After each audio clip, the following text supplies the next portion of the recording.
Okay, share ko lang itong shop na ito, no? So, na-turnover sa akin shop na ito November 30, no? So, but before that, tingnan natin yung sales history niya, no? So, I think, so makikita nyo 62,000, 71, 106, 399. So, umangat siya, no? Umangat.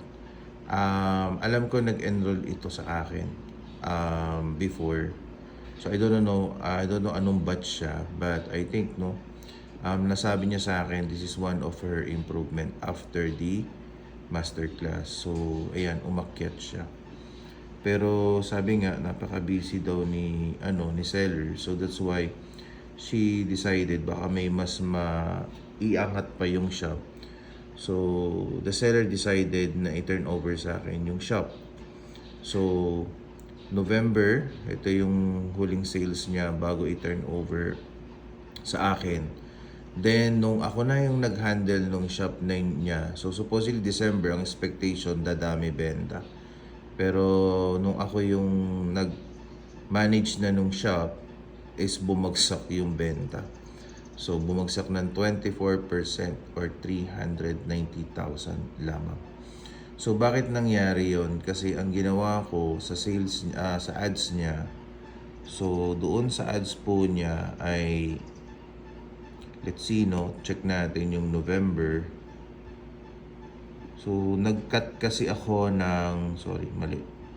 Nag-cut ako ng mga campaigns na hindi naman kailangan. So, ito yung ad result niya, 8 ROAS po.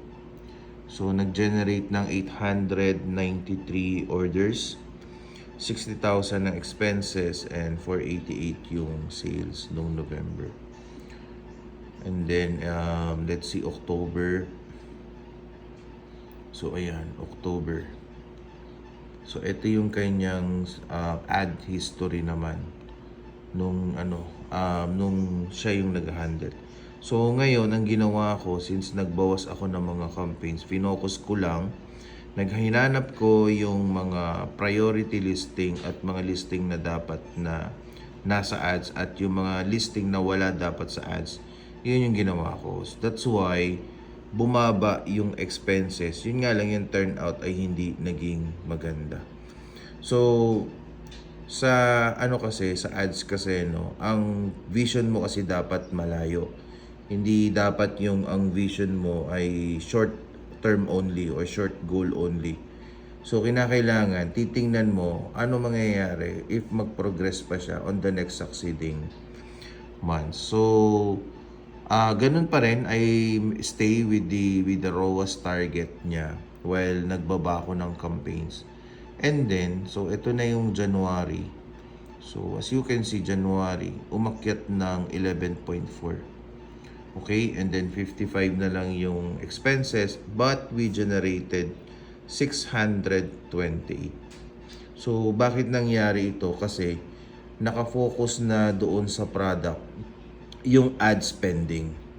And then, of course, may mga konting tweaks, konting revisions, gumamit ako ng ibang mga methods para lang mag-benefit yung ibang mga products also.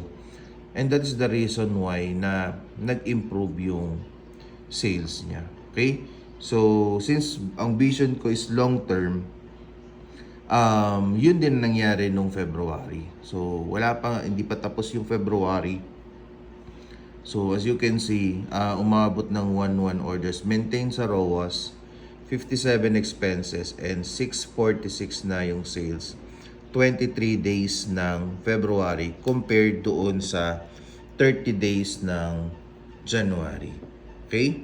So, pagpunta natin sa Business Insights, so tingnan natin, no?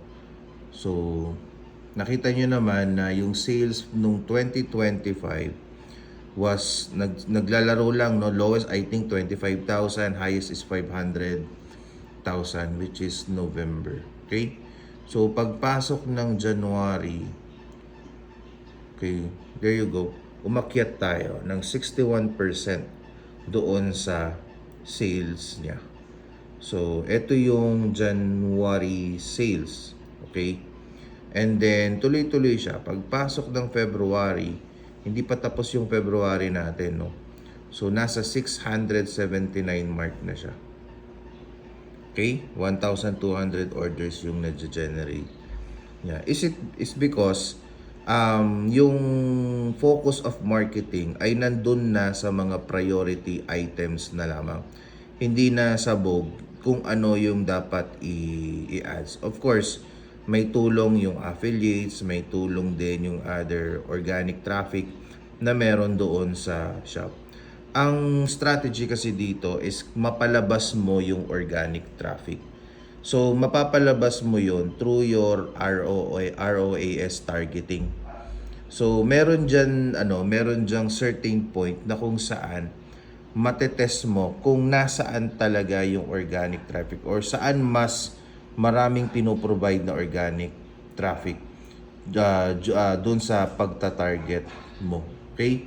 So, pag tiningnan nyo po yung February, since hindi pa siya tapos, no? So, ang projection ko dito by the end of February ay more or less, so tingnan lang natin, no?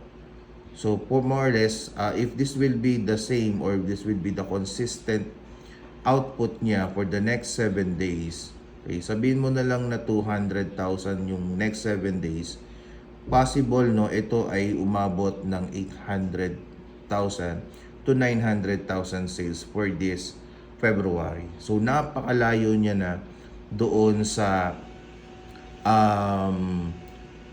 dating performance niya noong 2025. Of course, ang dream talaga natin mahit yung 7 digits, pero syempre hindi tayo nagmamadali. So kung ipagkakaloob sa atin yung ganong 7 digit sale, mas maganda, mas masaya, 'di ba? Knowing na wala pa yung payday sale. Okay, wala pa yung payday sale na tinatawag. So, kung tatamaan yung payday sale doon sa 7 days, maaring mas mataas pa yung makuha nung yung magiging next 7 days na performance. Okay, so hopefully makuha natin yung 300,000, makuha natin 350,000. And malay natin, no, ma-reach natin yung first 1M netong shop na ito sa loob ng 1 year nung shop na ito. But I think we handle this shop for 2 months pa lamang. Okay, or 2 to 3 months pa lamang. So magandang vision ko for this shop, basta iingatan lang, walang penalty points, walang punishment, walang mga late shipment, magiging maganda ang takbo ng shop na ito. Okay? And then magkakaroon niya ng adjustment dito sa ads. Hindi ko mapakita yung targeting, ha. Pasensya na kayo, but yun kasi ay tinuturo ko sa aking mga face-to-face na mga training and then mga online training.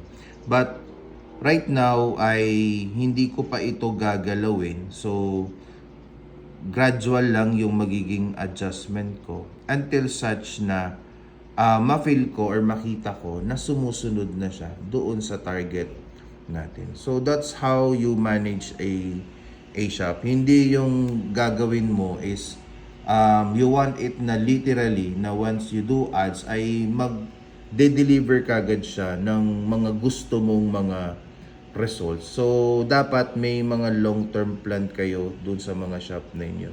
So hindi yan it's all about the targeting or anong ROAS.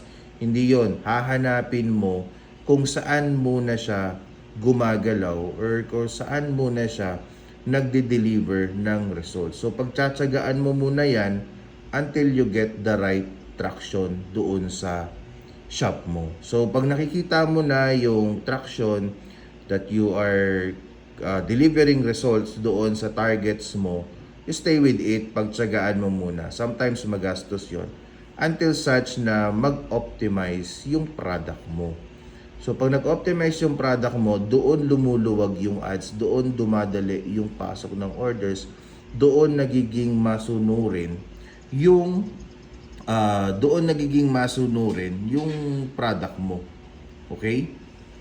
So as you can see, no, for the past 30 days na when we handle the shop, no, so 865. So hopefully, no, mabit natin ito on the next 7 days at balikan ko kayo if na-hit natin yung 900 mark or yung 7 digits.